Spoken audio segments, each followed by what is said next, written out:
Hey guys, how are you? In today's video, I'm going to talk about questions with or without auxiliary. And if you think it's difficult to decide when to use one or the other, stick around because today you're gonna learn it.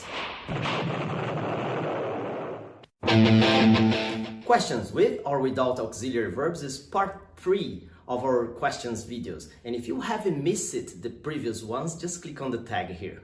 Moving to our today's topic, I can tell you beforehand that we have to use the auxiliary verbs do, does, and did when we know the author, that's to say the subject of the sentence.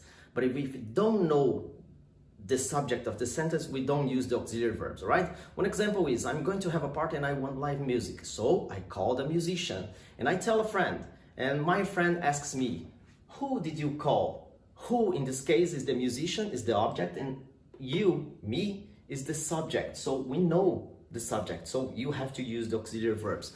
Another example is, I'm coming to the office after lunch and a colleague bumps me over and says, I think someone called you. Marta answered the phone. I go to Marta and say, hi Marta, can you tell me who called me? Who is the person who is the subject because called me, but I don't know if it's she, he, or they.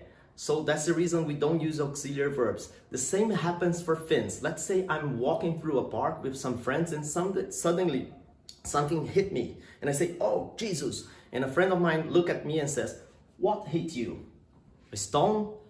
A branch? We don't know. So we don't use auxiliary verb.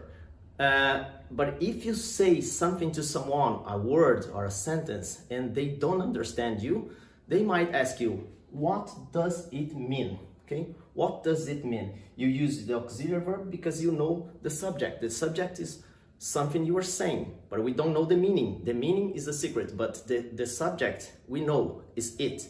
All right, thanks for watching this video, and hitting the like button will help other people to find this content. And don't forget, if you have any questions or suggestions, just drop them below this video. And until next time, see you.